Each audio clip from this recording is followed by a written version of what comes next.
मस्त आपण आता याला सगळ्यांना मिक्स करून घेऊया आणि 5 मिनिटं ठेवून घेऊया।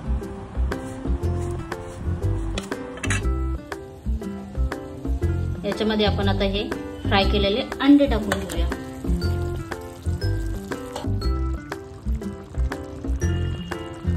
पाहू शकता मस्त आपले अंडा मसाला तयार झालेला आहे। हाय फ्रेंड्स, मी वैशाली, तुमचं माझ्या नवीन ब्लॉग मध्ये स्वागत आहे। तर आज जेवणाला काय बनवा, जेवणाचा तर रोजचाच प्रश्न असतो जेवणामध्ये काय बनवा। तर आज मी बनवणार आहे अंडा मसाला। तर मी आज अंडा मसाला बनवणार आहे माझ्या भावाच्या पद्धतीने, कारण त्यांनी त्या दिवशी बनवला होता, खूपच मस्त झालेला अंडा मसाला। तर त्याचं पण YouTube चॅनल आहे, तर त्याच्यावरती त्यांनी बनवून टाकलेला आहे। तर खूपच सुंदर झालेला। मी तर काय नॉनव्हेज खात नाही, पण घरच्यासाठी बनवावं लागणार म्हणून ट्राय करते, बघूया त्याच्यासारखं होतं की नाही। तर चला फर्स्ट टाइम आपण अंडे उकडून घेऊया। अंडे खाणारे दोघच जण आहेत, त्याच्यामुळे 3च अंडे घेतलेले। मी काय नॉनव्हेज खात नाही, तर माझ्यासाठी मी काहीतरी वेगळं बनवणार आहे। तर चला अंडे उकडून घेऊया। तर आता हे सगळं साहित्य कटिंग करून घेऊया। अद्रक लसूणची पेस्ट करून घ्या, कांदा कटिंग करून घ्या, टोमॅटो कापून घेऊया। चला तयारी करूया मित्रांनो।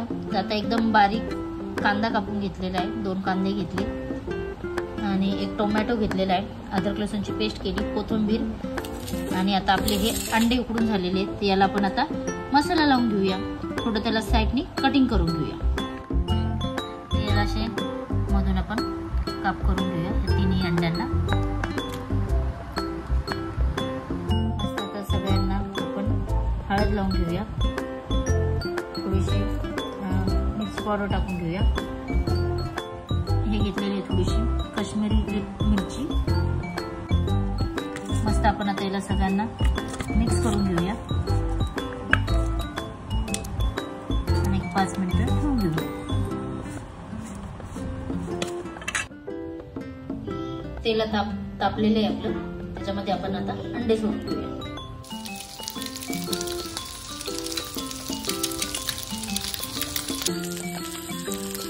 अंडे 1-5 मिनिटाची मस्त फ्राय करून घेऊया आपण तेलामध्ये।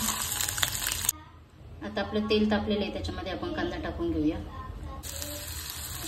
आता त्याच्यामध्ये कांदा टाकून घेतलेला मस्त लाल होईपर्यंत त्याला आपण फ्राय करून घेऊया। कांदा आपला पाहू शकता मस्त लालसर झालेले आहे। आता आपण त्याच्यामध्ये टोमॅटो टाकून घेऊया, मस्त आता एकत्र करून घेऊया आपण याला। याच्यामध्ये आता आपण अद्रक लसूण पेस्ट टाकून घेतलेली आहे, थोडीशी हळद टाकून घेऊया, थोडासा घरगुती मसाला टाकून घेऊया आपण। माझ्याकडे अंडा मसाला नाहीये म्हणून मी मटन मसाला टाकून घेते आणि सगळं आता मिक्स करून घेऊया। मस्त आता तेल सुटूपर्यंत सगळं एक मिक्सचर झालेलं आहे मस्तपैकी। त्याच्यामध्ये थोडंसं आता आपण पाणी टाकून घेऊया। पाहू शकता मस्त तेल सुटलेलं आहे त्याला। आपण आता याच्यामध्ये आपण आता हे फ्राय केलेले अंडे टाकून घेऊया।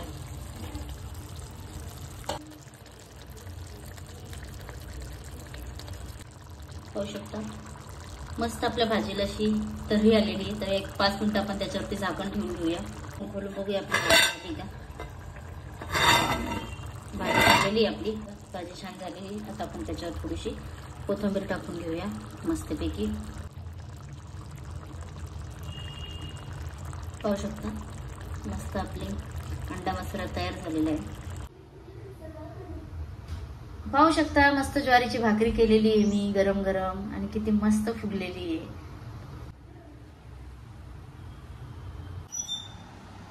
मस्तपैकी आपलं आता जेवण तयार झालेलं आहे, अंडा मसाला आणि मस्त गरम गरम ज्वारीची भाकरी। तर चला आता आपण जेवण करूया। तर भेटूया पुन्हा नवीन ब्लॉग मध्ये। Tata bye bye.